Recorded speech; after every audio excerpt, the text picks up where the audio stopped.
কোন মহিলা যদি বেপরদার কারণে জাহান্নামে যায়, শুধু ও যাবে না, ওর সাথে কেউ না কেউ রিলেটেড থাকবে। পুরুষ কুড বি ফাদার, বাপ হইতে পারে, বড় ভাই হইতে পারে, তারপর হচ্ছে স্বামী হতে পারে।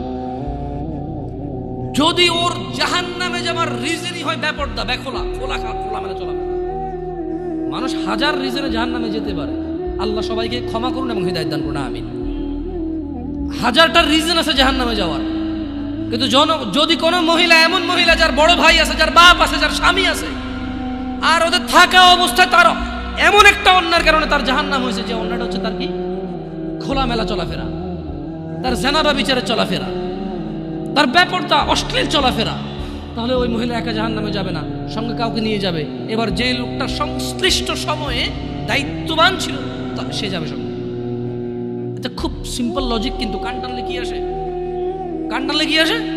ওই মহিলা যদি সংশ্লিষ্ট রিজনে যদি জাহান্নামে যায়, সংশ্লিষ্ট সময়ে যে দায়িত্ববান পুরুষ তার অভিভাবকত্বের মতো ছিল, যার উচিত ছিল তার জন্য সামর্থ্য অনুযায়ী জামা কাপড় কিনা সুন্দর দেখে, সামর্থ্য অনুযায়ী খাওয়ার দাওয়ার ব্যবস্থা করা, তার আর অর্থনৈতিক অবস্থার উপরে ডিপেন্ড করে, সামর্থ্য অনুযায়ী ওর কমফোর্ট জোনে রাখা হবে, সামর্থ্য অনুযায়ী যতটুকু আছে উজাড় করে দেওয়া ওর পিছনে, সংশ্লিষ্ট ব্যক্তিটার জন্য দায়ী থাকবে। যদিও ভিন্ন কারণ, এখন টাকা পয়সাই হয়েছে, বিষয়ের জন্য খেয়াল রাখে না, গাড়ি টাড়ি কিনে দিছে, ছোট ছোট জামা কাপড় কিনে দিছে, এগুলো পরে ঘরে, এটা ভিন্ন কথা।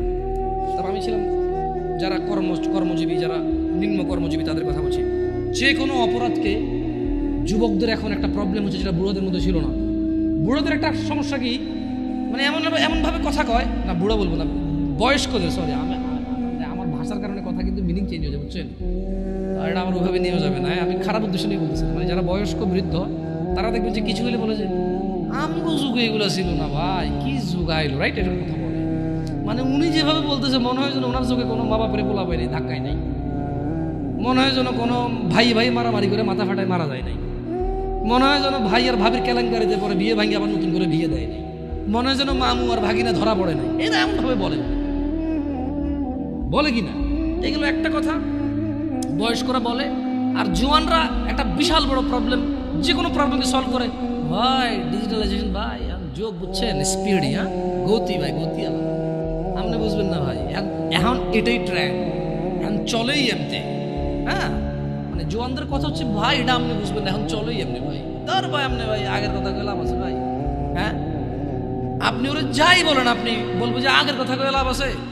আর বয়স্ক লোকে যে অপরাধী দেখে এমন একটা ভাব করে, আমার জন্য আগে ছিল না, ছিল, বাট প্রচার কম হয়েছে, প্রচার কম হয়েছে। আচ্ছা, অবশ্য যে কোনো অপরাধ প্রচার হয়ে গেলে অপরাধ বড় অপরাধ, এটাই বাস্তব কথা। দেখেন, আউযু বিল্লাহি মিনাশ শাইতানির রাজিম, যে কোনো অপরাধকে আধুনিকতার কথা বলে সে মানে করা যাবে না, ইগনোর করা যাবে না। কেন? বালিল ইনসানু আলা নাফসিহি বাসীরা, আল্লাহ সুবহানাহু ওয়া তাআলা বলছে যে বরং মানুষ নানা অজুহাতের অবতারণা করে। কেমন?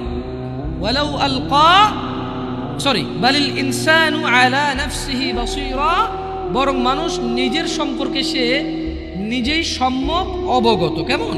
ওয়ালাউ আলকা মাআযীরা, ওয়ালাউ আলকা মাআযীরা, যদিও সে নানা অজুহাতের অবতারণা করে। এখন মুরব্বীর অজুহাত হচ্ছে যে কি যুগ আইছে, আর জোয়ানের অজুহাত হচ্ছে যে ভাই যুগ আগেরটা নাই, এখন আগের যুগ বাগে গেছে। জোয়ানের যে কোনো প্রবলেম ও বলে আগের যুগ বাগে খাইছে, আর মুরব্বীর যে কোনো প্রবলেম ও বলে যে আরে কি যাবো না আইল। কিন্তু ওই অপরাধ কিন্তু ওনার ছেলেই লিপ্ত, ওনার নাতিই লিপ্ত। আপনি গ্রাম অঞ্চলে, শহরে তো আসলে ওইটা নাই বলে লাভ নাই। গ্রামে তো মনে করেন সবার ঘরে টিভি আছে, কিন্তু আবার ওই যে প্রত্যেকটা দোকানের মোড়ে মোড়ে একটা করে দোকান আছে, চা, বেশ কিছু দোকান আছে যেখানে চা, পরোটা, বিশেষ করে সারাদিন 24 ঘন্টা চাটাই চলে ননস্টপ। আর সকালে পরোটা বানায়, বিকেলে পুরি বা কেউ সিঙ্গারা বানায়, আর ডিফারেন্ট কেউ সেমাই রান্না করে, কেউ সুজি পায়েস, মানে কেউ হালুয়া বানায়, এভাবে এটাতে চলে। তো ওই দোকানগুলোতে টেলিভিশনে সারাদিন যেই যুগে যেই গান বাজনা সিনেমা ছিল, ওই যুগে ওইটাই চালাইছে, ওরা পিছাই নেই। যদি বাংলাদেশ সরকার মানে আমাকে কখনো প্রশ্ন করে যে কারা ডিজিটালাইজেশনের সর্বোত্তম ব্যবহার করছে, মানে সবার আগে এবং পুঙ্খানুপুঙ্খু, আমি বলবো যে গ্রামের চা দোকানগুলো। যেই যুগে যেই সিনেমা যতটুক খুইলা মেলা নাচছে, ওই যুগে ওই সিনেমা ওই গান ওগুলোই ওরা চালাই ওদের টিভিতে। ওরা কোনোদিন পিছ ভাই সবার আগে ভাই চালাই দিত। বাপ দোকানদারি করে, ছেলে দোকানদারি করে, বাপ ছেলে দুজনের সামনে এইসব গান বাজে। আর আপনাকে একটা কথা বলি, ওই দোকানের অধিকাংশ কাস্টমার কারা জানেন? যারা বসে বসে সিনেমা নাটক দেখে, অধিকাংশ 30-35+ মানুষ। কেন 40+, 50+ই বেশি? কেন 40-50+ই বেশি মানুষ? কেন? ছেলে বিদেশ আছে, টাকা পাঠায়, বাপে কাজ করে না এখন আর, আগে হাল চেষ্টা শেষ করতে, রাইট? তো এখন ওখানে জোয়ানদের সিরিয়াল কম কেন? কারণ মুরব্বী আছে তো ঢুকতে পারে না। এটা তো শহর না যে আবে তুই কেঠা, তুই কেঠা, গেরাম তো, তুই কেঠা বলে ঘুষে না আমি কে মানে। ওখানে একটা এখনো হিসেব চলে যে অমুক চাস্তো চাষা, জ্যাঠতো চাষা, দাদার ভাইয়ের ভাই, দাদার শালার মামু, রিলেশন ওখানে খুব এফেক্ট আনে রাখে, বুঝছেন? আপনি জোয়ান মানুষ দোকানে ঢুকে কয়ে দেবেন যে ও বসে রয়েছে কেন, ওই বেটা সিগারেট খাইব টিভি দেখবো। আর আপনি যখন ঢুকে বসবেন, পোলাটা কার রে? চরম বেয়াদব হইছে। আমগো যুগে তো আমরা মুরব্বী দেখলে জুতো হাত বকুল নিচে লয়ে আসছি, এতে দেখি আমি যে চেয়ারে টিভি চাই। জিনিস কিন্তু একটাই, দুজনে চাইতেছে, কিন্তু ও ছোট তো চাইলে সমস্যা, বড়রা চাইলে সমস্যা নাই। এটা কিরকম? ছেলে যখন বাপের সামনে সিগারেট খাইব, আমার সামনে সিগারেট খায়, বাপে যখন ছেলের সামনে সিগারেট খায়, টোটালি ফাইন। কাজ কয়টা? কাজ কয়টা? বাপের জন্য আর ছেলের জন্য কি এক হইল? না না, এখন আবার কিছু লোক উদাহরণ দেব। আপনি বাপ্পাটাকে কি এক মনে করেন? তাহলে মায়ের পায়ের নিচে কেন ছেলের জান্নাত? ভাই ওটা তো ঠিক আছে, কিন্তু অপরাধের ক্ষেত্রে তো সবাই সমান। কারণ অপরাধ তো বাপের সাথে করতেছে না, করতেছে কার সাথে? তো এই হলো যে মানে আমাদের ধরেন আধুনিকতা বলে মিথ্যা সান্ত্বনা দিয়ে সবকিছুকে উড়িয়ে দেওয়া। আল্লাহ সুবহানাহু ওয়া তাআলা কোরআনুল কারীমে, আপনারা এই ওয়াল আদিয়াতি দবহা সূরাটা বারান কেউ? এই ওয়াল আদিয়াতি দবহা মানে এই সূরার মধ্যে খুব সুন্দর একটা আয়াত আছে। আমি প্রায় যখন মাগরিবের নামাজে এই সূরাটা পড়ি, আমার মানে সুবহানাল্লাহ, নিজেকে নিজে দাওয়াত দেওয়া হয়, নিজের ব্যাপারে নিজের উদাসীনতাগুলো ধরা পড়ে। কেন? ওখানে আল্লাহ তাআলা বলছে যে আউযু বিল্লাহি মিনাশ শাইতানির রাজীম, ইন্নাল ইনসানা লিরাব্বিহি লাকানুদ। নিশ্চয়ই মানুষ তার রবের প্রতি বড়ই অকৃতজ্ঞ। আল্লাহ স্বীকৃতি দিচ্ছে, আল্লাহ স্টেটমেন্ট দিচ্ছে, আল্লাহ ঘোষণা দিচ্ছে, আল্লাহ জানিয়ে দিচ্ছে মানুষকে মানুষের স্বভাব চরিত্র। ইন্নাল ইনসান, নিশ্চয়ই মানুষ, লিরব্বিহি, তার রবের প্রতি, লাকানুদ, বড়ই অকৃতজ্ঞ। ওয়া ইন্নাহু আলা যালিকা লাশাহীদ, এবং সে যে অকৃতজ্ঞ তার রবের প্রতি, এই কর্মে সে নিজেই সাক্ষী।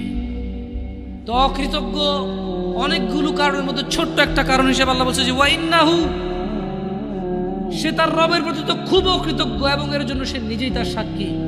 সে অকৃতজ্ঞ তো করে ওয়া ইন্নাহু, আর সে ওয়া ইন্নাহু লিহুব্বিল খায়রি লাশাদীদ, আর ধন সম্পদের প্রতি অবশ্যই সে খুব আসক্ত। আফালা ইয়ালাম, সে কি জানে না? ইযা বু'সিরা মা ফিল কুবুর, যখন কবরে যা কিছু আছে সেগুলোকে উত্থান করা হবে, উপস্থিত করা হবে।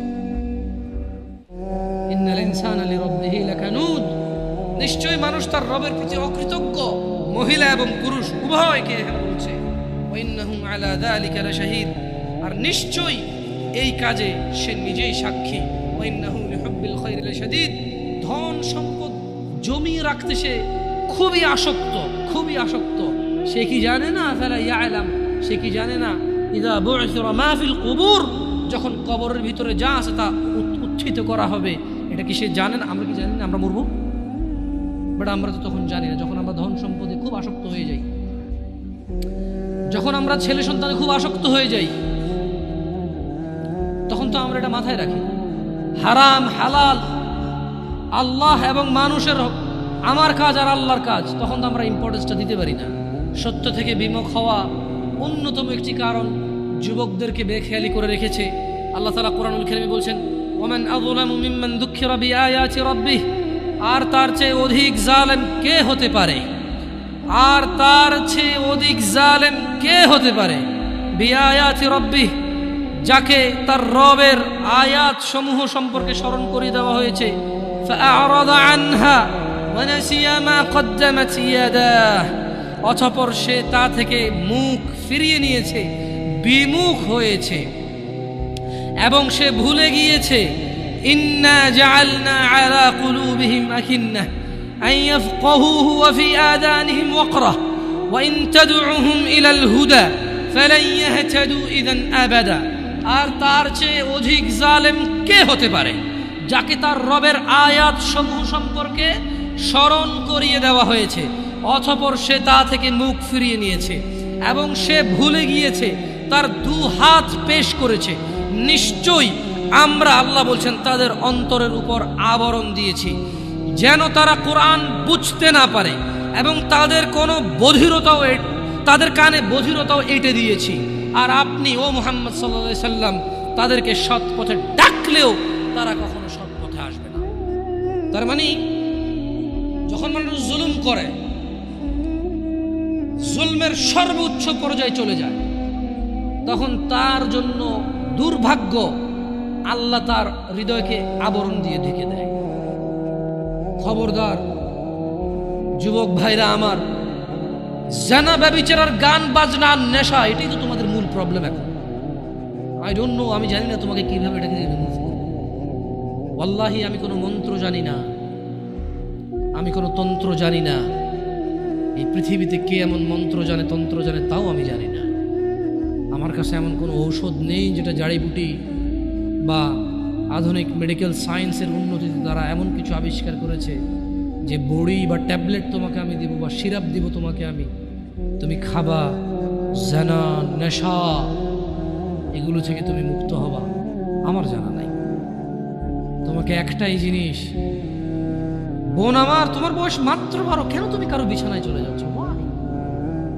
তুমি দেখো না তোমার বড় বোন প্রেম করেছে, 3টা বিয়ে, কারো সাথে হয়নি। শিক্ষা নাও ওখান থেকে। বোন আমার, তুমি দেখো না তোমার বোনের কি প্রবলেম, তার স্বামীটা আরেক মহিলার সাথে সময় কাটায়, তাকে সময় দেয় না। তুমি যে আরেকজন পুরুষের সাথে সময় দিচ্ছ, ওরও তো স্ত্রী আছে। তোমার বোনের ফ্যামিলির প্রবলেম তো তুমি যার সাথে সময় দাও তারও ফ্যামিলির প্রবলেম। যুবক ভাই আমার, তোমার বোনকে নিয়ে আর পারছো না, তুমি, তোমার মন চায় তোমার দুলাভাইকে মারতে, বাইন্দা পিটাইতে। কেন? সে তোমার বোনকে কষ্ট দেয়, পরকিয়া করে তোমার বোনের উপর সন্দেহ করে, জুলুম করে। তুমিও তো কারো দুলাভাই, তুমিও তো আরেক মহিলার সাথে সময় কাটাও, তোমার বউকে সময় দাও না, জুলুম করো। তোমার শালারও তো মন চায়, তোমার সম্বন্ধে শ্বশুরও তো মন চায় জামাই বা দুলাভাইয়ের পিটাই ধরে কতক্ষণ। কেন এভাবে বিচার করো না যুবক? বোন আমার, তোমার বয়স মাত্র 14, মাত্র। তুমি এই বয়সে সিগারেট খাওয়া শুরু করে দিছ, আফসোস বোন আমার। আর তুমি তোমার এই নাজুক, মহামূল্যবান, ইজ্জতদার তোমার শরীরকে আল্লাহ কত মূল্যায়ন করছে। তুমি জাহান্নামে গেলে তোমার বাপ জাহান্নামে যাবে, ভাবা যায়? মানে তুমি তোমার বাপের কান, তুমি তোমার ভাইয়ের কান, তুমি তোমার স্বামীর কান, ওরা হলো মাথা। আচ্ছা, তুমি হলা মাথা, ওরা হলো কান। তুমি হলা মাথা, ওরা হলো কান। তোমাকে আল্লাহ কত মূল্য দিছে। কারো মাথার মধ্যে যদি কেউ বাড়ি দেও, কি বাঁচবে? বাঁচবে না। যত বড় ডাক্তার, কবিরাজ, যত উন্নত চিকিৎসায় নিয়ে যাক, যদি ওর মাথা ফেটে চৌচির করে দেয়, মস্তিষ্ক বেরিয়ে যায়, ওর বাঁচার চান্সেস কতটুকু, বাঁচার কতক্ষণ আছে? তোমাকে, তোমার এই ছোট্ট 3.5 হাত বডিকে আল্লাহ কত ইজ্জত দিছে, কত সম্মান দিছে। যদি কেউ তোমাকে জোর করে জেনা করে, তাকে, সে যদি বিবাহিত হয়, তাকে জুমা মসজিদের সামনে অথবা মহাসমাবেশে প্রকাশ্যে কোমর পর্যন্ত গেড়ে পাথর মেরে মেরে মেরে ফেলতে হবে। কেন? সে তোমার গায়ে হাত দিবে। তোমার ইজ্জত, আবরু কত উপরে। তুমি কি আর আল্লাহর সৃষ্টি? জাতা আল্লাহর সৃষ্টি বনি আদম, ওয়ালাকাদ কাররামনা বনি আদম। আল্লাহ সুবহানাহু ওয়া তাআলা বলছে যে আমি বনি আদমকে কারাম করেছি, ওদেরকে আমি সম্মানিত করেছি। ওই সম্মানিত সম্প্রদায়ের সবচাইতে মূল্যবান তুমি।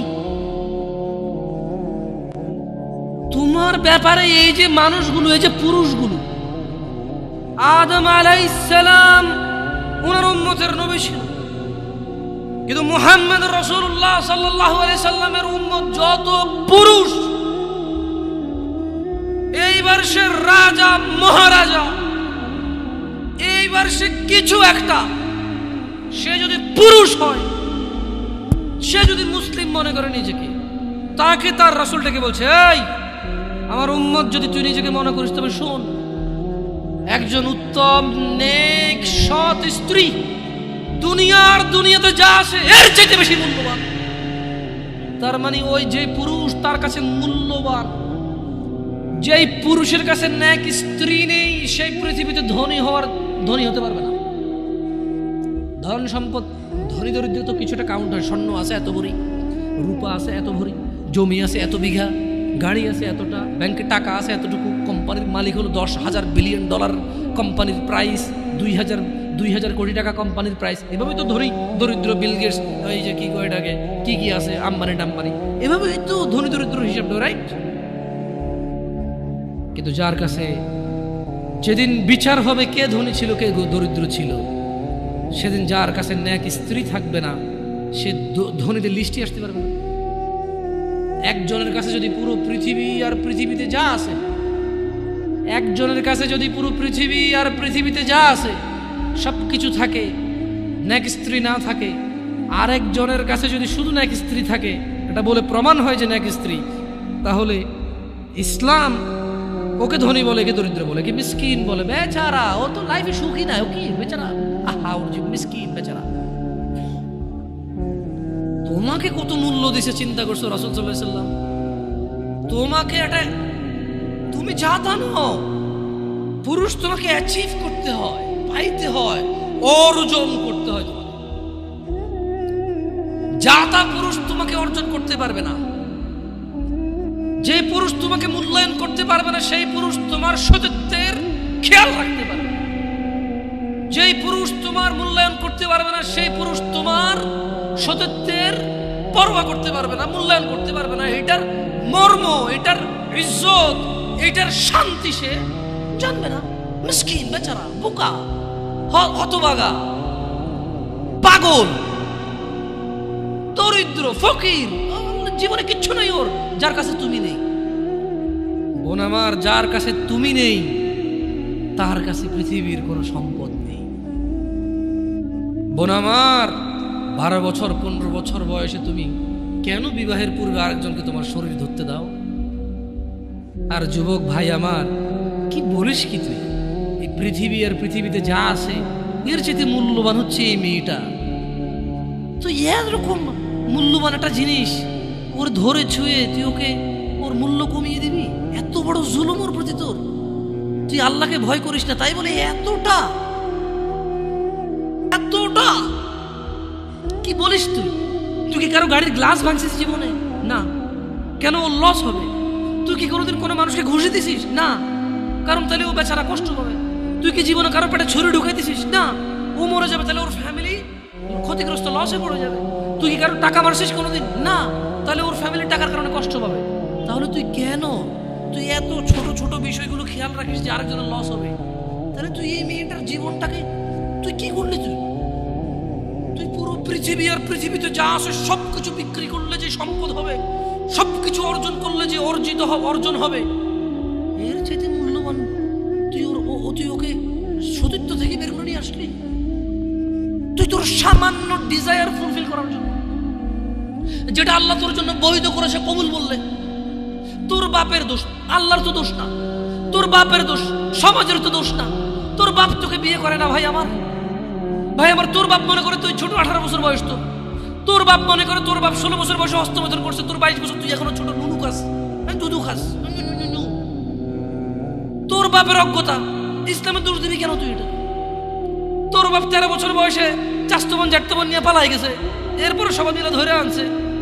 এরপরে তোর বাপের তোর দাদারা বলছে কলিযুগ শেষ হয়ে গেছে। 20 বছর আগের কথা বলতেছে। তোর তোর বাপ 14 বছর বয়সে লুকায় লুকায় খেলছি ওই কি আরে ভাই আপনি শহরের ভাই, শহরের বয়স কত হয়েছে হ্যাঁ? আর সব মানুষ শহরে গেলে আমি দেখছি তো ঢাকা শহর খালি হয়ে যায় কেন তাহলে ঈদে? আমারে বলেন না যে আমরা না ঢাকা শহরে থাকি কিছু বুঝি না, হ্যাঁ এবার বলবেন না আমাকে, আমি বাংলা পড়িনি একটু একটু পড়ি, এবার বলার দরকার নেই আমাকে না। আমরা জানি আপনার সব মানুষই গ্রামে, ঢাকা শহর ঈদ হলে সব খালি হয়ে যায়, ওই যায় না। হ্যাঁ তো তোর বাপ ওই যে এখন কেউ বলে না যে সুপারি বাগান চেনেন না, ওই যে খেরের চিন এগুলো বোঝেন না বলেন না আমার জামশেদ ভাই যে কন্টেক্সটে কথা বলার বুঝে আসে না, হ্যাঁ একটু শিখলে তো বলার দরকার নেই কেমন, আমি জানি আপনি বোঝেন না, বুঝার ভান করার দরকার। আচ্ছা তো তোর বাপে 14 বছর বয়সে এই বাঁশবাগান আশবাগানে যে জেনায় লিপ্ত ছিল, তোর বয়স 25, এখনো ছেলেটা বড় হয়নি, দোষ ইসলামের এখানে? তোর বাপের তোর জান্নাতের প্রতি পরোয়া নেই, তোর টাকার প্রতি পরোয়া আছে। তোর বাপ তোর জান্নাত সেট করতে চায় না, তোকে নাকি ভালোবাসে। তোর বাপ তোর ইজ্জতের পরোয়া করে না, তোকে নাকি ভালোবাসে। তুই নাকি ভালো মানুষ, পৃথিবী আর পৃথিবীর সবচেয়ে সম্পদশালী জিনিসটাকে শুধু একটা এই মুখে মুখে চুমু দিয়ে একটা ওই যে এভাবে ছবি তুলেছি এভাবে এভাবে,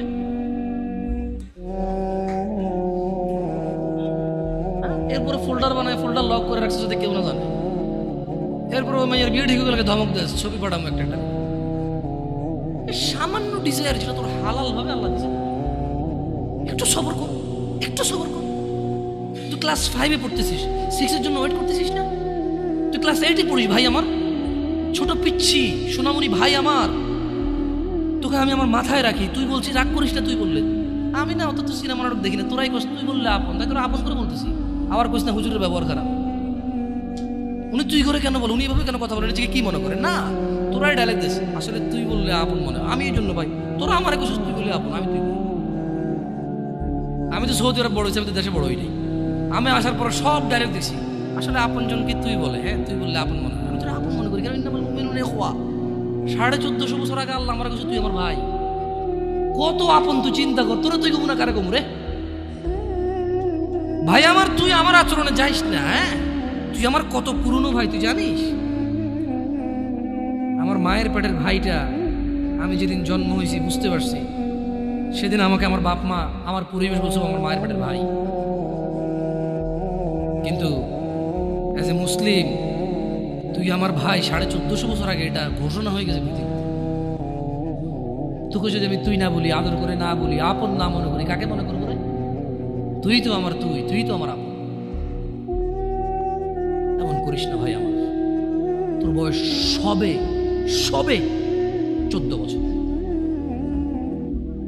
একটু অপেক্ষা কর, একটু অপেক্ষা কর। তোর বাপ বিয়ে করেছে, তুই পৃথিবীতে আসছিস, তুই এমনি এমনি আসিস না, তুইও বিয়ে করবি, তুইও পৃথিবীর সমস্ত সুখ পাবি ইনশাআল্লাহ। তোর ছেলে সন্তানও এমনি এমনি আসবে না, তুইও আল্লাহর দেওয়া নিয়ামত উপভোগ করবি এবং আল্লাহর প্রশংসা করবি। অপেক্ষা কর ভাই আমার, অপেক্ষা কর। খবরদার বেখেয়ালি হওয়া যাবে না, বেখেয়ালি হওয়া যাবে না। আর নিজের সামান্য ডিজায়ারকে ফুলফিল করার জন্য পৃথিবীর সবচেয়ে দামি সম্পদটাকে সবচাইতে সস্তা নিকৃষ্ট করে দেওয়া যাবে না। কেমন? বিয়ের পূর্বে কোনো মেয়ের গায়ে হাত দিবি না ভাই আমার, খবরদার। বিয়ের পূর্বে কোনো মেয়ের সাথে কথা বলবি না, খবরদার। তোর যোগ্যতা নেই ওর সাথে কথা বলার। তুই কে রে? বামন হয়ে চাঁদের দিকে হাত বাড়াবি না। আমার বোনরা চাঁদ, ওয়াল্লাহি যেদিন ইসলামী শাসন আসবে, যেদিন ইমাম মেহেদী আসবে, যেদিন ঈসা আলাইহিস সালাম আবার আসবে, ওনার বন্দরের উপর যারা হাত দেবে উনি হাত কেটে ফেলবে। তুই বামন হয়ে চাঁদের দিকে হাত বাড়াইস না। আমার বোনরা চাঁদ, ইসলাম মেয়েদেরকে চাঁদ বলেছে আর তোকে বামন বলেছে। বেটা তুই বেটা ছেঁড়া খাতা শুয়ে লাখ টাকার স্বপ্ন দেখিস, বিয়ের আগে মেয়ের গায়ে হাত দিস?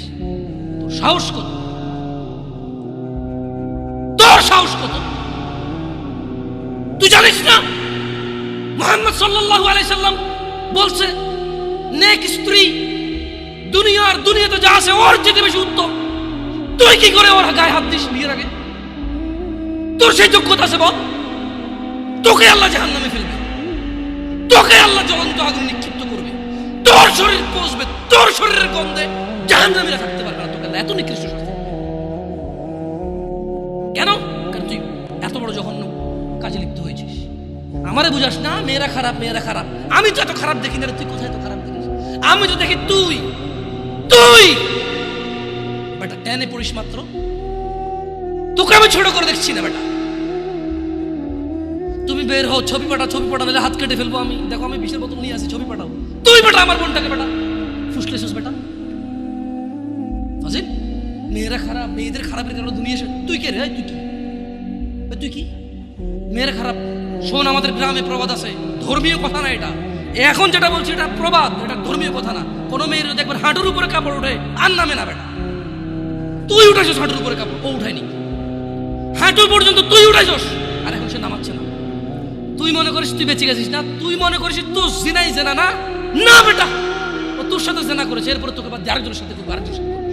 আর তুই সূচনা, তুই ওকে শিখাইছিস এটা, সবগুলো তোর উপরে আসবে বেটা। তুই নিজের ছোট পাপিষ্ট মনে করিস না? তুই মনে করিস কি হয়েছে, আমি তো একটা চুমাই নিছি, আমি তোকে বলছি ছবি তুলে পাঠাও, টয়লেটে যাও, ব্লাউজ খুলে ছবি তুলে পাঠাও, জামা খুলে ছবি। ফাজিল, আল্লাহ তোকে হেদায়েত দিকে। আমিন। ভয় পা, ভয় পা, আল্লাহকে ভয় পা ছোট ভাই আমার। সবাই বুড়া হয়ে মরে না, বহু মানুষ যৌবন্ত অবস্থা মরে যায়। ছোট ভাই আমার, তোর ঘরেও বোন আছে, ভয় পা, আল্লাহকে ভয় পা। তুই এত বড় অপরাধে লিপ্ত হইস না। তুই মেয়েদের হাঁটু পর্যন্ত কাপড় তুলিস না, খবরদার খবরদার, তুই এটা করিস না। মানুষ তো বেশি নাই, তারপর আলহামদুলিল্লাহ সবাই কবুল করুন, যেহেতু ঘরোয়া পরিবেশে। বলেন তো কোনো মেয়ে, আপনার বয়স তখন 16 বছর ছিল আর কি, আচ্ছা যান, কোনো একটা 14 থেকে 18 বছরের মেয়ে আপনাকে বলছে চলো আমরা একসাথে থাকি, বলেন 1 লাখ একটা পাবি না, 1 লাখ আমি বলে দিচ্ছি। চ্যালেঞ্জ হলে আসিও, তুমি প্রমাণ করে দিও, যাও। মেয়ে কি বলে? মেয়েরা প্রেম হারাম ইসলামে, ইসলামী বিয়ের পূর্বে সম্পর্কই হারাম। কিন্তু এর মধ্যেও কোনো মেয়ে ছেলেকে বলে না কিস করো, আমাকে একটা তোমার লুঙ্গি খুলে ছবি পাঠাও, বলে না। প্রত্যেকটা ছেলে বলে, এভরি সিঙ্গেল ছেলে বলে।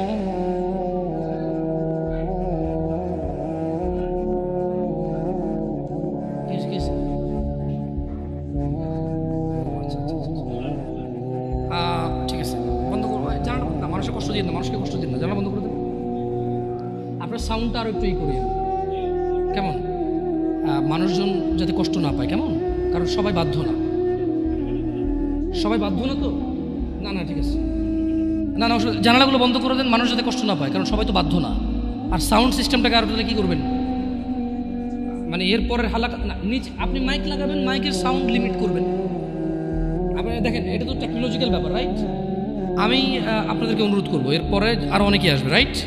প্রতি মাসেই হয়তো আসে। আপনাদের যেখানে যারা বসে সংশ্লিষ্ট ওই এরিয়াতে যাতে সাউন্ডটা সীমাবদ্ধ থাকে।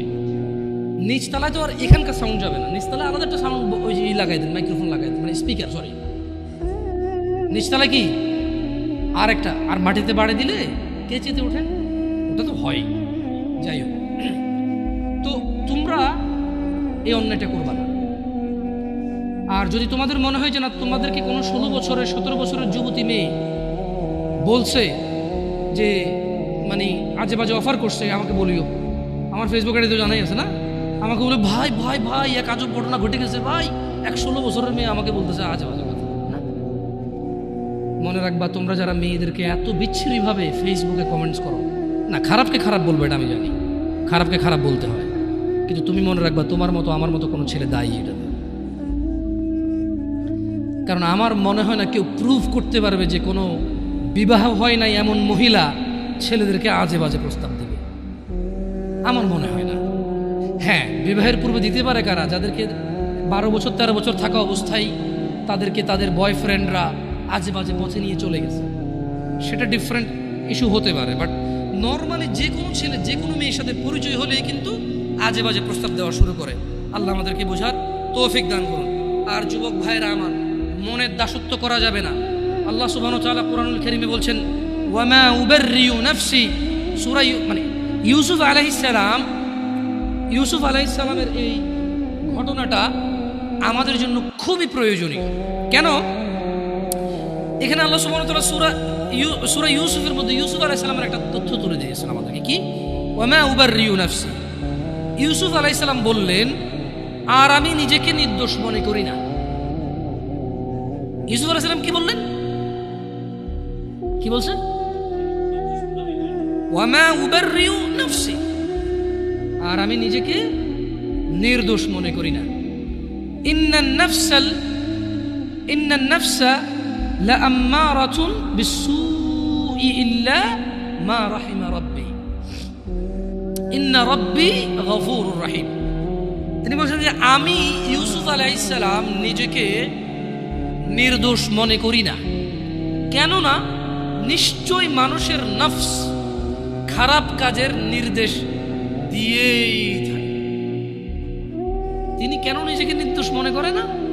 তিনি বলছে কারণ মানুষের যে নফস, যে সেলফ আছে, এটা খারাপ কাজের নির্দেশ দিতেই থাকে। কিন্তু সে নয় ইল্লা মা রাহিমা রাব্বি, কিন্তু সে নয় যাকে আমার রব দয়া করেন। তার মানে এই পৃথিবীতে ইউসুফ আলাইহিস সালাম বলতে চাচ্ছেন যে আমি নিজেকে নির্দোষ মনে করি না, তবে ওই লোকটা যাকে আমার রব দয়া করছে, নিশ্চয়ই আমার রব অতীব ক্ষমাশীল। তার মানে যদি আমরা আমাদের হৃদয়কে যদি আমরা চাই যে আমাদের হৃদয় আমাদেরকে জানার দিকে না ডাকুক, নেশার দিকে না ডাকুক, ব্যভিচারের দিকে না ডাকুক, জুলুম অত্যাচার সুদ ঘুষের দিকে না ডাকুক, যদি এটা আমি চাই, তাহলে আমি আমার রবের দয়া প্রত্যাশী হতে হবে এবং নিজেকে এমন কর্মব্যস্ততায় রাখতে হবে যে কর্মফলে রব আমার উপর সন্তুষ্ট হয়ে আমাকে দয়া করবে এবং সেই দয়ার বদৌলতে আমার হৃদয় বা আমার নফস আমাকে খারাপ কাজের আদেশ দিতেই থাকবে না। আল্লাহ তাআলা কোরআনুল কারীমে আরো বলছেন, ওয়া নাফসিন ওয়া মা সাওয়াহা, শপথ নফসের এবং যিনি তা সুবিন্যস্ত করেছেন তার, ফাআলহামাহা ফুজুরাহা ওয়া তাকওয়াহা, তারপর তাকে তার সৎ কাজের এবং তার অসৎ কাজের জ্ঞান দান করেছেন। একটা জিনিস খেয়াল করে দেখেন, আল্লাহ সুবহানাহু ওয়া তাআলা কি বলছেন? ওয়া নাফসিন ওয়া মা সাওয়াহা। আল্লাহ কসম করতেছে যে শপথ নফসের, মানে যে আমাদের সেলফ ভিতরে যে আমাদের সেলফটা আছে, নফস আছে, বাংলা কি করে এটা? না, নফসের বাংলা হচ্ছে কি? আত্মা না, আত্মা না বাংলা। খের, নফস তো বুঝছেন আপনারা, কঠিন বাংলাটা জানতে হবে কারো থেকে ভালো, যারা ভালো বাংলা গ্রামার বোঝে। তো আল্লাহ তাআলা বলছেন যে শপথ নফসের। আর নফস হচ্ছে কি? যে জিনিসটা আমার মানে ব্যক্তি সত্তা আর কি, এটা খুব অপরাধ প্রবণ হয় আর কি ব্যক্তিগতভাবেই। তিনি বলছেন যে ফাআলহামাহা ফুজুরাহা ওয়া তাকওয়াহা, শপথ ওই নফসের যেই নফসকে আল্লাহ তাআলা সৎ কাজ এবং অসৎ কাজের জ্ঞান দিয়েছেন। তার মানে আমরা বলতে পারবো না যে আমরা যে অসৎ কাজ করি আমরা নির্দোষ, কারণ আল্লাহ তো এটা আমাদেরকে কি দিয়েছে? জ্ঞান দিয়েছে, কোনটা ভালো কোনটা খারাপ। কদ আফলাহা মান যাক্কাহা, সুতরাং সেই সফল কাম হয়েছে যে নিজেকে পবিত্র করেছে। ওয়া কদ খাবা মান দাসসাহা, আর সেই ব্যর্থ হয়েছে যে নিজেকে কলুষিত করেছে। আল্লাহর সফলতা মানে হচ্ছে যে জান্নাতে গেছে তাকে আল্লাহ সফল বলেছে, যে জাহান্নামে যাবে তাকে আল্লাহ ব্যর্থ বলে। কেমন? এখানে সফলতা মানে পরীক্ষায় পাস না, অধিক উপার্জনের অধিকারী হওয়া, অনেক বেশি রিজিক থাকা, 2-3টা বিয়ে করে ফেলা, গাড়ি বাড়ি থাকা, ভোটে দাঁড়িয়ে পাশ হয়ে যাওয়া, অথবা এলাকার মসজিদের সভাপতি হয়ে যাওয়াকে সফলতা বলে না। আল্লাহ সুবহানাহু ওয়া তাআলা যখন কোনো সফল কাম কাউকে বলে, আল্লাহ এটা মিন করে এবং এটাই মূল উদ্দেশ্য যে সফল মানে হচ্ছে জান্নাতি। সফল মানে কি? যে লোক জান্নাতে যায় নাই সে সফল হয় নাই, যে লোক জাহান্নামে গেছে সে সফল হয় নাই, সে ক্ষতিগ্রস্ত হয়ে গেছে। কেমন? এইটা আমাদেরকে খেয়াল রাখতে হবে আমার ভাইয়েরা। আমাদের নফসের প্রতি আমাদের দুর্বলতা থাকবে, এটা ন্যাচারাল বিষয়। তবে যে হৃদয়কে আল্লাহ ভালো এবং মন্দের জ্ঞান দিয়েছে, এটা দিয়ে যদি আমরা আল্লাহর রহমতের কামনা করি, তাহলে আমাদের এই কুপ্রবৃত্তি থেকে আমাদের রেহাই পাওয়ার কি আছে? সুযোগ আছে। জুয়া একটা সময় ছিল কি মনে হয় এভাবে কার্ড দিয়ে এভাবে যারা খেলতো তাদেরকে জুয়া বলতে পারবে। ওইটাই একমাত্র জুয়া বলে মানুষ জানতো, যেখানে মানুষ হয়তো নিঃস্ব হয়ে যেত কেউ কেউ। ইভেন কেউ এরকম আছে যে বউ পর্যন্ত দিয়ে দিচ্ছে বাজিতে, যে এরপরে হারলে কি। আসলে বিবেক বুদ্ধি বিকৃত হয়ে যায়। তো আপনি এখন বলতে পারেন যে জামশেদ ভাই কি বলেন, কোনো মানুষ কি তার বউকে আরেকজনকে দিয়ে দেবে জুয়া খেলে? এরকম নিচে নামবে? আরেকজনের বউকে, লোক নিজের বউকে জুয়া খেলতে দিচ্ছে। কত মানুষ, কত বাপ মা আছে জানে মেয়ে এখানে চাকরিতে গেলে, ওখানে গেলে, এখানে গেলে মেয়ে হয়তো অবৈধ কর্মে, মেয়ের অনিচ্ছা সত্ত্বেও হয়তো ট্র্যাপে চলে আসতে পারে, হয়তো মেয়ে ওই রকম সিচুয়েশনে পড়ে যেতে পারে যে সে তার মানে যে তার ইজ্জত আব্রু রক্ষা করতে পারবে না। তারপরে তো বাপ মা এগ্রি করতেছে। আপনি স্বামীর কথা কেন বলতেছেন? সে জুয়া খেলতেছে এই জন্য না। বাপ অনেক ক্ষেত্রে অনেক বাপ মা মনে করে যে চোখে উন্নতি করতে হলে অনেক কিছু করা লাগে, এটা বলে। আবার হয়তো বাপ মা তো মনে এরকম আসে না, হয়তো নিজের ছেলে সন্তান তো পিওর মনে করে সবসময়, কেমন মানে ছোটবেলা থেকে একদম ছোট থেকে পালে না, ইনোসেন্ট থাকে তো। আর আসলে বাপ মা তো ছেলে সন্তানের খারাপ যে জানাবে বিচারের বিষয়টা তো আসলে বুঝায় স্বভাব। এটাই তো আল্লাহর দয়া যে বাবা মা ভাই বোন সম্পর্কটা এত পবিত্র রেখেছে আল্লাহ।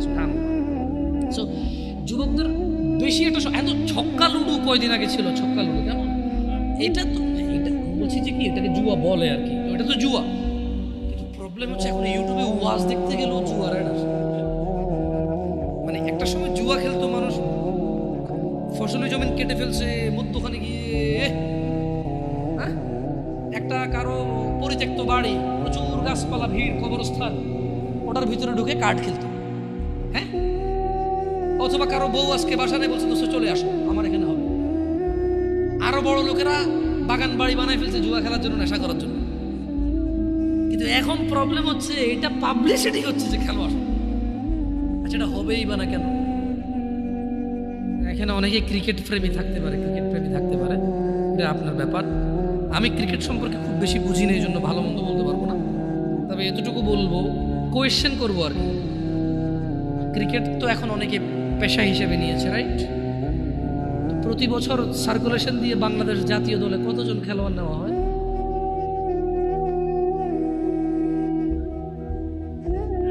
100 মনে হয় না। 100 খেলোয়াড় তো নিয়োগ হয় না। 16 কোটি মানুষ কিন্তু উদ্বুদ্ধ হয়ে খেলাতে। অমুকে গাড়ি করে ফেলছে ক্রিকেট খেলে, তমুকে বাড়ি করে ফেলছে ক্রিকেট খেলে, অমুককে সারা দেশে চিনে গেছে, অমুক সেলিব্রিটি হয়ে গেছে, রাইট? একটা দেশের যারা দেশের অর্থনীতি নিয়ে কাজ করে, আমি জানি না ওনারা কি চিন্তা করে আল্লাহু আলাম, হয়তো তাদের চিন্তা আরো বেটার, হয়তো আমার অল্প জ্ঞানে বুঝে আসে না, তাই আমি ওনাদের দোষ ধরবো না। তবে আমার অবুঝ মনে প্রশ্ন জাগে, 50 জন মানুষ নিয়োগ হয় না একটা চাকরিতে। পুরো বছরে 365 দিনে 50 জন মানুষ চাকরি করার সুযোগ নাই, কিন্তু পুরো রাষ্ট্রের মানুষ এটাতে পরিশ্রম করে, শেখে। আর তুমি বলবো যে ভাই খেলাধুলা এটা আসলে মনকে তৃপ্তি দেয়। এটা যদি শুধুই এক্সারসাইজ আর টাইম পাস হইতো, তাহলে এত সিরিয়াসলি কেন পোলাপানি স্কুল কামাই করে এটা খেলে? যদি এটা শুধুই টাইম পাস আর এনজয় হইতো, তাহলে আরো এই যে বাজিটা যেগুলো কেন হবে? আর নতুন করে তো এগুলোও দেখি, হাতের মধ্যে রবার নেয়, দুই বন্ধু মুখের মধ্যে বাঁশি ঢুকাই দেয়, এইভাবে রবার টান দিয়ে আমার বাঁশি বাজলে হেরে গেছে। দেখছো, ওইটাও খেলা। তো খেলা তো বহু। আমরা ক্রিকেট খেলাকে যখন আমরা অত প্রমোট করি না, বা ক্রিকেট না যত খেলা যেটা 10-12 জনে খেলে, এদের এক্সারসাইজ হয়, বাকিরা শুধু ঘন্টার পর ঘন্টা ওয়েস্ট হচ্ছে। আমি ক্রিকেট বলবো না এবার, কারণ আমার দরকার নেই। আমরা আসলে খেলা অনেক রকম হইতে পারে। মানে আমরা যখন এই জিনিসগুলোকে, আমি বলবো যে যখন মানে এটাকে যখন আমরা প্রমোট করি না, অনেকে ভুল বোঝে যে আমরা সেকেলে মানুষ বুঝি না, ওরা একটু টাইম পাস করে না। এটা শুধু টাইম পাস হলে এরকম বলতাম না। আমাদের আপত্তি লাগে কোন জায়গাগুলোতে, যখন 11 জন বা 20 জন 22 জনে খেলে, 11 কোটি 20 কোটি মানুষ পুরো পৃথিবীতে যখন ইন্টারন্যাশনাল ভাবে হয়, তখন বিলিয়ন্স মানুষ যখন বসে বসে এটা 1 ঘন্টা দেখলে 1 বিলিয়ন ঘন্টা, 24 ঘন্টায় একদিন অফিসিয়াল ডিউটি মানুষের 8 ঘন্টা, তাহলে কত লক্ষ কোটি শ্রম বাজার নষ্ট হয়েছে। 8 জন মানুষ যদি 1 ঘন্টা দেখে, একজন মানুষ একদিন কাজ করলে যা উপার্জন করে রাষ্ট্র সমৃদ্ধ।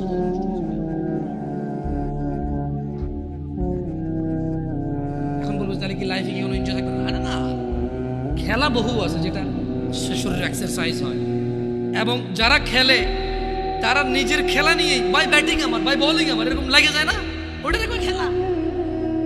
বাকিরা তো কিছুই কোনো অ্যাক্টিভিটি নেই, ওর খেলা হইলো কেমনি? খেলা দেখাও খেলা নাকি? আল্লাহ আমাদেরকে বুঝে তৌফিক দান করুন। দেখুন জুয়া, মানে আপনি যে আগামী 2030-35 সালের মধ্যে যাদের বয়স 25-30 হতে পারে, আল্লাহু আলাম, কঠিন হয়ে যাবে জুয়া যে হারাম এটা বোঝা। এক নাম্বার কঠিন হবে এটা। দুই, কোন রকম যদি বুঝাইতে কোরআনের আয়াত দিয়ে যে জুয়া হারাম, তাহলে ও যে ব্যাটিং করতেছে, বেট করতেছে, বাজি ধরতেছে, ওইটা যে জুয়া, এটা আপনি বুঝে দেবেন। আপনি কি আজকের যুগে কাউকে বুঝাইতে পারেন ব্যাংকের চাকরি শুধু হারাম?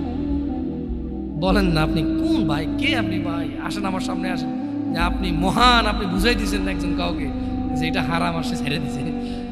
হাতে গোনা ইল্লা মাশাআল্লাহ।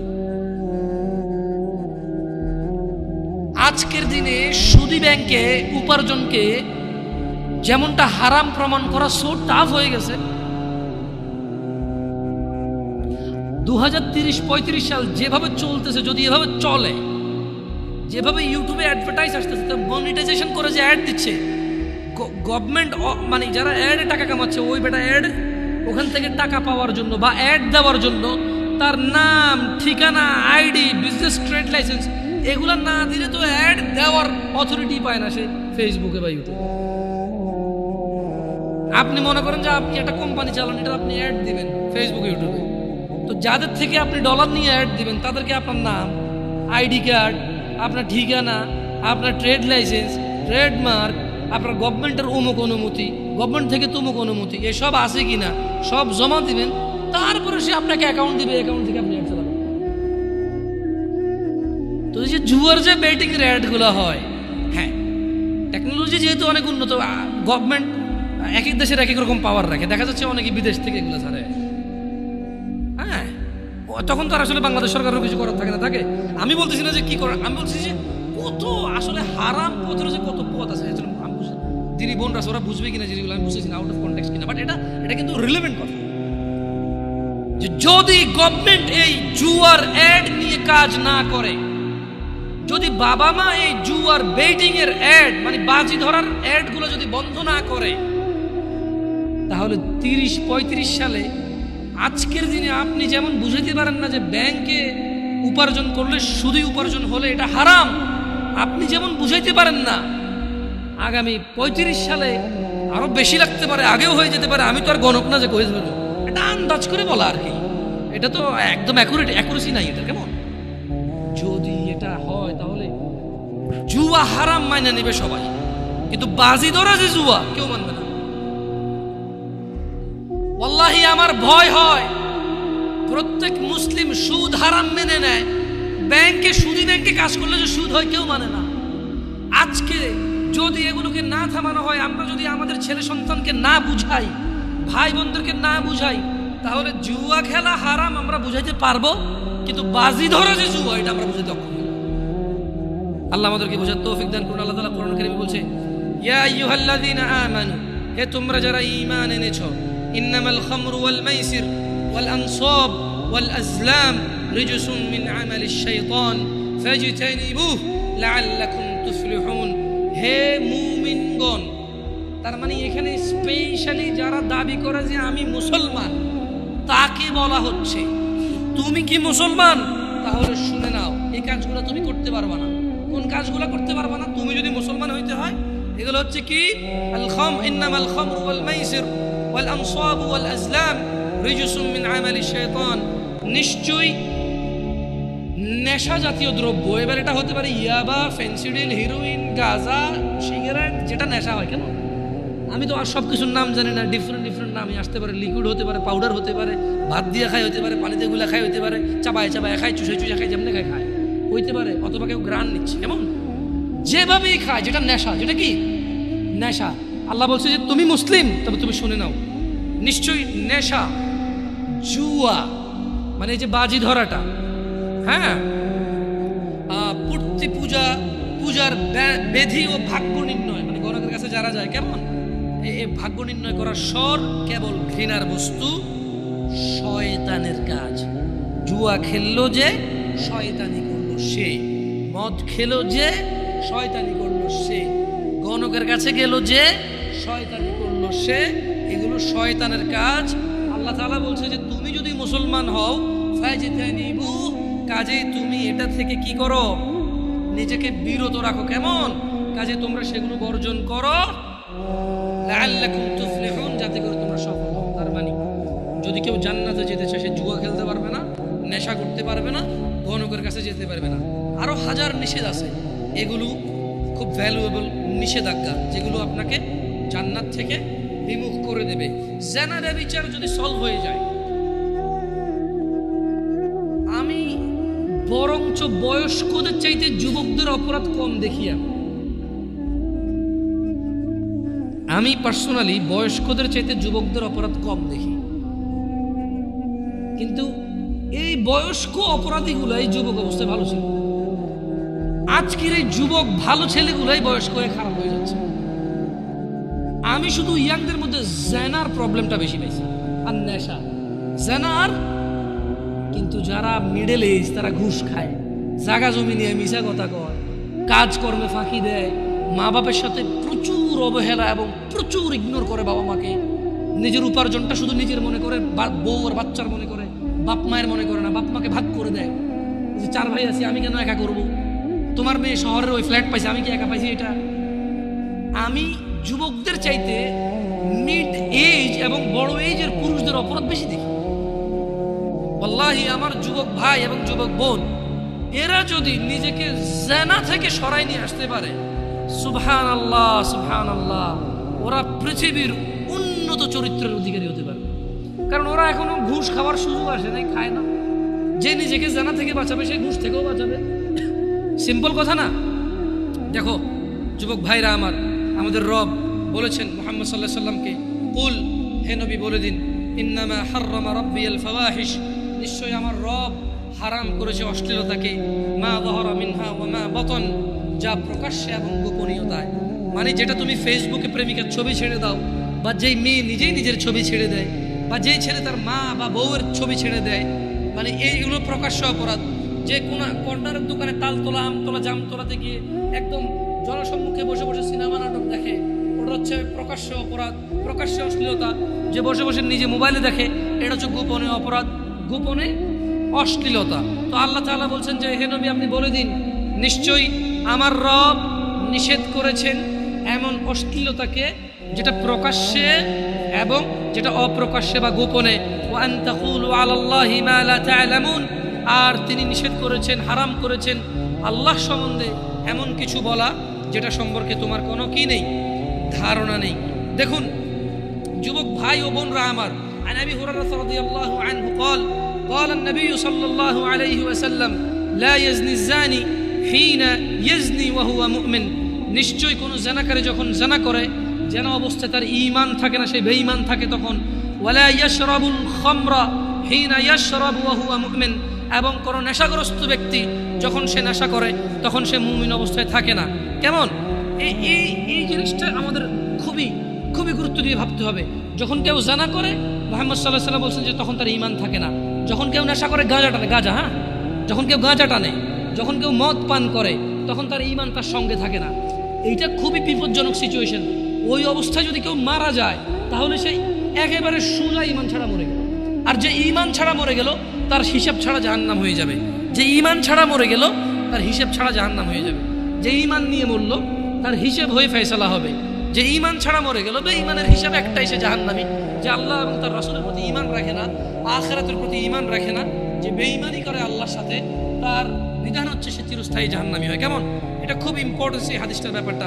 ওয়ালা ইয়াসরিকু হিনা ইয়াসরিকু ওয়া হুয়া মুমিন, কোন চোর চুরি করা অবস্থায় ঈমানদার থাকে না। ঘুষখোর যখন ঘুষ নেয়, তার ঈমান চলে যায়। ঘুষখোর যখন ঘুষ নেয়, তখন তার ঈমান থাকে না। কাউকে বাধ্য করে কারো ট্রাক থেকে মাল নামায় ফেলে, যে ট্রাকের ড্রাইভার যখন 13 লিটার তেল 2 লিটার বের করে চুরি করে 11 লিটারের স্লিপকে যখন 13 লিটার লেখে, তখন তার ঈমানটা চলে যায়। ওই অবস্থায় সে মুমিন থাকে না। যখন কোনো কর্মজীবী মানুষকে বলেছে তুমি এই কাজটা করবা, সে কাজ করে, বিশ্রামের প্রয়োজনে বিশ্রাম করে, কিন্তু সে কাজ করে, বিশ্রাম করে। আনা আয়েশা রাদিয়াল্লাহু তাআলা আনহা قال, আয়েশা রাদিয়াল্লাহু তাআলা আনহা থেকে বর্ণিত, তিনি বলেন আন্না রাসূলুল্লাহ সাল্লাল্লাহু আলাইহি ওয়াসাল্লাম, আল্লাহর নবী সাল্লাল্লাহু আলাইহি সাল্লাম قال, তিনি বলেছেন ইয়া উম্মাতা মুহাম্মদ, হে উম্মতে মুহাম্মদ, মা আহাদুন আগিয়ারা মিনাল্লাহ, হে মুহাম্মদ সাল্লাল্লাহু আলাইহি সাল্লামের উম্মত নারী এবং পুরুষরা, তোমাদের মধ্যে কেউ আল্লাহর চাইতে বেশি আত্মমর্যাদা বোধ রাখো না। ও উম্মতে মুহাম্মদরা, ও মুহাম্মদ সাল্লাল্লাহু আলাইহি সাল্লামের যুবক উম্মত, বৃদ্ধ উম্মত, নর এবং নারী উম্মত, তোমরা যারা মনে করো তোমরা উম্মতে মুহাম্মদ, তোমরা যারা মনে করো আখিরাতে তিনি তোমাদেরকে সুপারিশ করুন, তিনি বলছেন মা আহাদুন আগিয়ারা মিনাল্লাহ, এ পুরো পৃথিবীর যত মানুষ আছে এদের কেউ আল্লাহর মতো মর্যাদা রাখে না। আল্লাহ এর চেয়ে অনেক বেশি আত্মমর্যাদা বোধ রাখেন। আইয়ারা আবদাহু আও আমাতাহু তাজনি, আর এই মর্যাদাবান আল্লাহ সুবহানাহু ওয়া তাআলা তিনি এটা দেখতে চায় না ওনার কোনো বান্দা এবং বান্দি জিনা করতেছে, এটা আল্লাহ দেখতে চায়। সো জিনা করার পূর্বে তুমি এটা ভেবে নিও, ইয়া উম্মাতা মুহাম্মদ, হে মুহাম্মদ সাল্লাল্লাহু আলাইহি সাল্লামের উম্মতরা, লাউ তা'লামুন, যদি তোমরা জানতে, মা আ'লাম, যা আমি জানি, লাদহিকতুম কালিলা, তবে তোমরা অল্পই হাসতে, ওয়ালা বাকাইতুম কাসীরা, তোমরা অনেক বেশি বেশি কাঁদতে। বিটিএস এবং ট্রান্সজেন্ডার নিয়ে হালকা একটু কথা বলবো, বেশি কথা বলবো না, এরপরে প্রোগ্রাম আমি শেষ করে দেবো, কারণ মোটামুটি জি জি প্লিজ।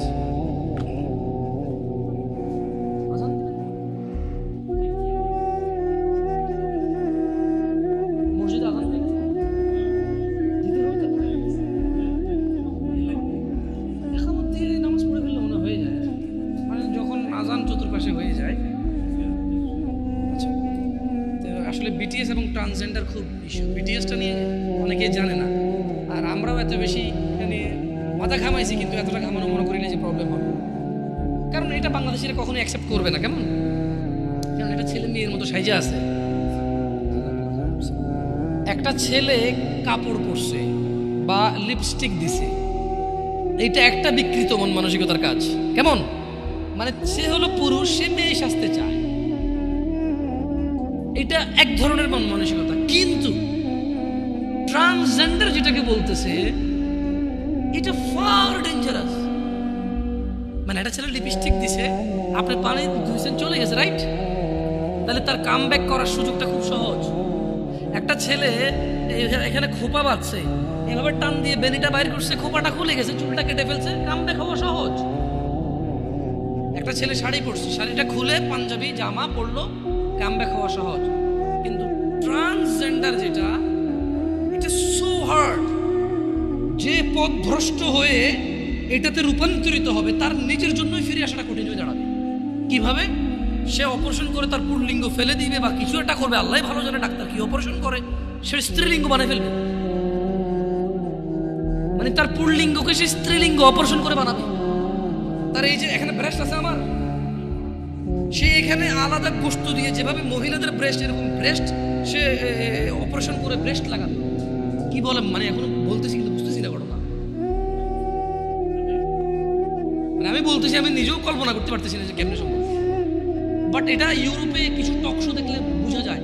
বাংলাদেশেও কিছুদিন আগে একটা কলেজে এরকম চান্স পেতে চাইছিল একজন। তার মানে যারা নিউজ বা সংবাদকর্মী আছে ওনারা খুব হাইলাইট করতেছে, ওনারা ফিলিস্তিনের পক্ষ বলে, আবার এগুলোর পক্ষ বলে, বুঝছে ওনার অবস্থা। যাই হোক, তো মানে একটা কথা মনে রাখিও ভাইরা আমার, তোমরা বা তোমাদের ছোট ভাই বা তোমাদের ছেলে সন্তানের যুগ বড়ই কঠিন যুগ আসতেছে। তোমরা তোমাদের পরিবারে ঘোষণা দিয়ে দাও রবের পক্ষ থেকে। রব বলছে লাআনাহুল্লাহ, আল্লাহর লানত করেন। আল্লাহ অভিশাপ করেছেন কাকে? وقال لأتخذن من عبادك نصيبا مفروضا, আল্লাহ তাকে লানত করেন। এবং শয়তান বলে, শয়তান কি বলে? আমি অবশ্যই আপনার বান্দাদেরকে এক নির্দিষ্ট অংশকে আমার অনুসারী করে নেব। তো কিভাবে অনুসরণ করবে? আল্লাহ শয়তানকে লানত করেছে। এইভাবে হাঁটাহাঁটি করে ক্লোজ করে দিতে হবে না।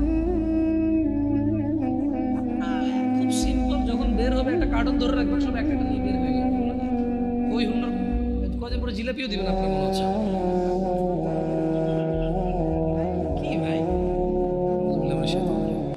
ঢাকা শহরে এরা থাকে, কেউ বিস্কিট খাওয়ার জন্য এখানে আসছে না, দিচ্ছেন, আল্লাহ কবুল করুক, ভালো কাজ ভালো কাজ।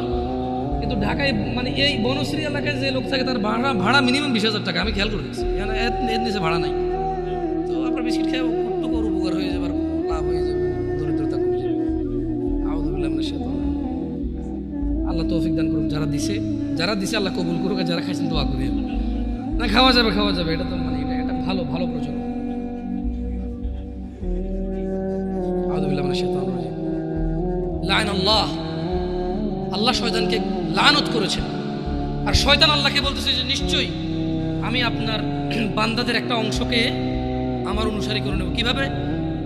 ওয়ালা উদিল্লান্নাহুম ওয়ালা উমান্নিয়ান্নাহুম ওয়ালা আমুরান্নাহুম ফালইউবাত্তিকুন্না আযানাল আনআম ওয়ালা আমুরান্নাহুম ফালইয়ুগাইয়িরুন্না খালকাল্লাহ ومن يتخذ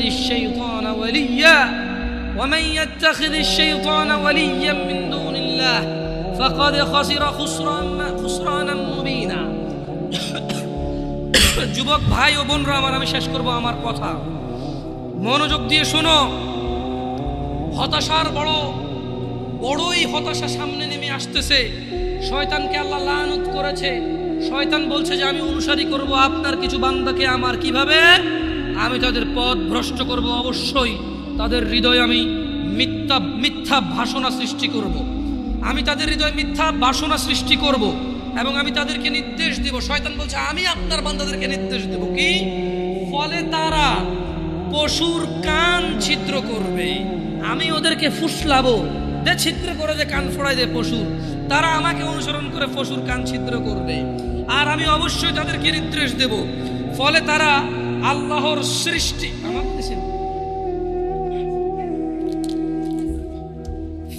আল্লাহর সৃষ্টি বিকৃত করবে।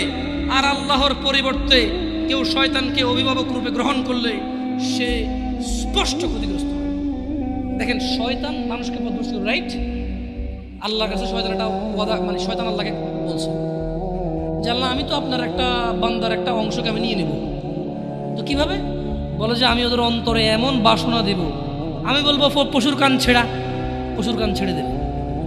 আমি বলবো তুই তোর পুরুষ, তোর এখানে স্তন লাগা, ও লাগাবে। আমি বলবো যে তোর পুল্লিঙ্গ কাটা তুই স্ত্রীলিঙ্গ করে ফেল। আমি একটা অংশকে অবশ্যই আমার অনুসারী করে ফেলবো। আমি বলবো পুল্লিঙ্গ, তোর লিঙ্গ কেটে তুই মহিলা হয়ে যাবে। আমি বলবো তুই পুরুষ না, তুই তোর স্তন বড় করে ফেল, হরমোন ডাক্তার সায়েন্স বের হবে। আমি ওদেরকে হেল্প করবো বলতে যে এই পুরুষের শরীরের ভিতরে কিছু হরমোন চেঞ্জ নিয়ে আসো, ওর হরমোন চেঞ্জের কারণে ওর মহিলাদের মতো স্তন হবে, ওরকম লিঙ্গ পরিবর্তন হবে, ওর আকার আকৃতি আচার ব্যবহার বিহেভিয়ার চেঞ্জ হবে ওর। আমি বলবো করতেও করবে। আল্লাহ ওকে বলে দিছে। শয়তান যখন বলল যে আমি কিছু লোককে আমার অনুসারী করব, এদের পুরুষকে মহিলা বানাই দেবো, মহিলাকে পুরুষ বানানোর জন্য আমি প্ররোচনা দিব, আর এরা পুরোপুরি পুরুষ হতে পারবে না, কারণ এই বাচ্চা জন্ম দেওয়ার ক্ষমতা রাখবে না। এই পুরুষ লিঙ্গকে বিকৃত করে মহিলা সাজবে, কিন্তু প্রেগন্যান্সি নিতে পারবে না। ভবিষ্যতে হইতে পারে, টেস্ট টিউব না কি কয়, অবিবাহিত মহিলার পেটে বাচ্চা আসতেছে, টেস্ট টিউবের মাধ্যমে।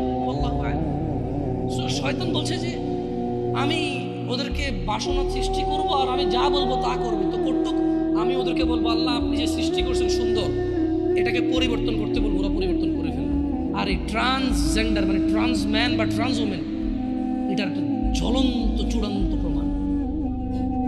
অনেকে কিন্তু ট্রান্সজেন্ডারটাকে হিজড়া মনে করতেছে। না, হিজড়া এটা আল্লাহর সৃষ্টি, এটাই সৌন্দর্য আল্লাহ। এটা কিন্তু আল্লাহর বিকৃত সৃষ্টি না। আপনি যেরকম আল্লাহর সুন্দর সৃষ্টি, মহিলা যেরকম আল্লাহর সুন্দর সৃষ্টি, হিজড়াও আল্লাহর সুন্দর সৃষ্টি। কিন্তু এই ট্রান্সজেন্ডার এটা হচ্ছে বিকৃতি, এটা আল্লাহ সৃষ্টি করে, এটা ওরা বানাচ্ছে। আল্লাহ ওদেরকে বলে দিছে, শয়তানকে বলে দিছে, তুই যাদেরকে ডাকবি আর যারা তোর এই ফাসলানিতে চলে আসবে, কেমন?